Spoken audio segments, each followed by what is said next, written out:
Some mysteries grow quieter over time. Others remain cold, untouched, and waiting, like the mountain they happened on. Tonight, we return to the Ural Mountains of 1959, to a place now known as the Dyatlov Pass. This is the story of 9 hikers and a mystery no one has ever solved. The journey begins. In late January of 1959, a group of experienced hikers set out on a winter expedition across one of the most remote regions of Russia. They were skilled, trained, and well-prepared. Their leader was Igor Dyatlov, a student and outdoorsman trusted by everyone who followed him. Their goal was simple: reach a distant mountain and return home with another achievement. Nothing in their plans suggested danger. Into the White Wilderness. The group moved deeper into the snow-covered Ural Mountains. Temperatures dropped far below freezing, winds tore across open ground, but they continued, laughing, taking photos, writing in their journals. Their last entry carried a light tone. Nothing hinted at the events that would follow. The last known camp. On February 1st, the hikers pitched their tent on the slope of a mountain the locals called Kolat. The Mountain of the Dead. Not a cursed name, just a quiet reference from local folklore. Still, the choice of campsite puzzled many investigators later. The hikers were experienced enough to know the slope was exposed and dangerous. But whatever the reason, the tent was placed there. It would be the last night any of them were seen alive. When silence fell, days passed with no communication. The hikers were expected to return, but they didn't. Families waited, then worried, then reported them missing. Search teams were sent into the mountains, and what they found began one of the strangest investigations in history. The tent. The search group discovered the tent half buried in snow. It had been cut open from the inside. Boots, jackets, and equipment were still in place. It looked as if the hikers had run out suddenly in panic into a freezing night, wearing almost nothing. No experienced hiker would ever do that. Not unless something inside that tent terrified them more than the -30-degree cold outside. Tracks in the snow. Barefoot footprints led away from the tent. Some prints belonged to people wearing only socks. Some belonged to bare feet.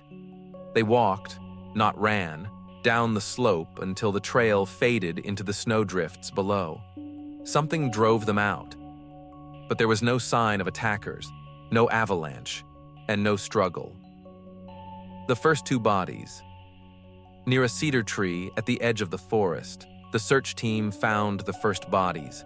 The men were lying near a small fire, without jackets, without boots. Branches above them were broken, as if they had tried to climb the tree. Why? To escape something? Or to look for the tent through the darkness? No one knows. The others' more bodies were found over the next days. Some were between the tent and the cedar tree, as if they were trying to return. Others were found farther into the woods, in a ravine buried under meters of snow.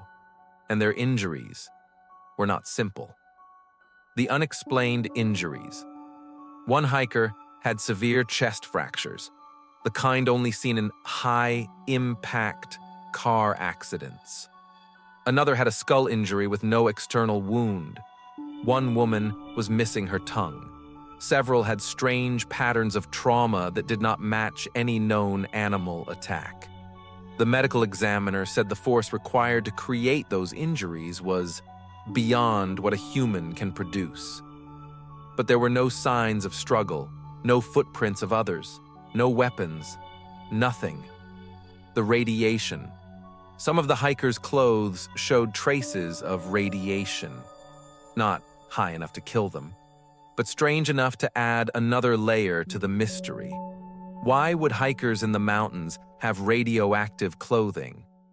To this day, there is no answer. The theories over the decades, many theories, emerged. An avalanche? No. The tent wasn't damaged in a way consistent with one. Military testing? Possible, but no evidence was ever revealed. A wild animal? Unlikely. No prints, no tearing, no signs of attack. Paranoia or group confusion? But these were experienced hikers who had camped in worse conditions. Some witnesses claimed to have seen strange orange lights in the sky that same night. But even that doesn't explain the injuries. The torn tent, or the barefoot escape. Every theory solves one part of the mystery and contradicts another. The official statement. Unable to explain what happened, the Soviet investigation closed with one of the strangest official conclusions ever written. The hikers died due to a compelling natural force. No clarification, no details, no final cause, just a cold sentence for a cold mountain. The mountain today. Dyatlov Pass is still visited today. People hike there. They bring cameras and curiosity. But the quiet that hangs over the place never fully lifts. Snow moves gently across the slope. Wind whispers through the trees. And the tent site remains one of the most unsettling coordinates on any map. A mystery that refuses to die. More than 60 years later, no one has provided a theory that answers all the questions. Why did they flee the tent? What caused the injuries? Why the radiation? What happened near the cedar tree? And what drove 9 trained hikers into the freezing night without clothing? Some mysteries grow simpler with time. This one only grows deeper. Thank you for joining this quiet retelling of the Dyatlov Pass mystery. A story that remains cold, unsolved, and strangely peaceful in its silence. This is the Night Archive. Until the next story.